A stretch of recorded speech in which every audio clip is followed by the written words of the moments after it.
এই উৎসাহ উন্মাদনা ছিল মিরপুরের হোম অফ ক্রিকেটে, তা পরিবর্তন হয়ে চলে এলো জাতীয় স্টেডিয়ামের সামনে। ফুটবলকে ঘিরে দর্শকদের এই আগ্রহ হারিয়ে গিয়েছিল বিগত দিনগুলোতে। তবে পরিবর্তিত বাংলাদেশে নতুন বাফুফে বস তার সহকর্মীদের সাথে নিয়ে একের পর এক চমক দিয়ে দেশের ফুটবলকে এমন চাঙ্গা করেছেন, যা সাধারণ মানুষ থেকে শুরু করে সরকারের কাছ থেকেও প্রশংসা কুড়িয়েছে।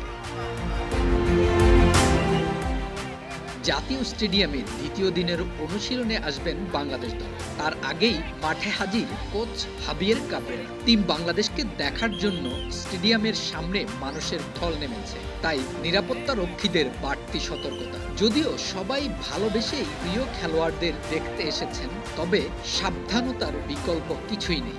গাড়ি থেকে নামতেই নিরাপত্তায় নিয়োজিত সবাই সুন্দরভাবে কোচকে ভেতরে যেতে সাহায্য করলেন।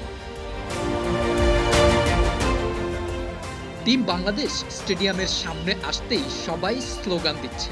বাসের দরজা খুলতেই সবার আগে জামাল ভুঁইয়া নেমে এলেন। এরপর সেই কাঙ্ক্ষিত মানুষ, যাকে দেখার জন্য এত এত ভিড় জমেছে ফুটবলের আলোচনার টেবিলে। সকালেই দেশের মাটিতে পা রেখেছেন, আর বিকেলে দলের অনুশীলনে। পেশাদার খেলোয়াড়রা বুঝি এমনই হয়, যেমনটা কদিন আগেই সিকান্দার রাজার কাছ থেকে দেখা গিয়েছিল। মাঠে দলের অনুশীলন চলছে, আর গেটের বাইরে দর্শকদের হামজা হামজা চিৎকার। ফুটবলের এমন জোয়ার কেউ কি কল্পনাও করতে পেরেছিল বছরখানেক আগে?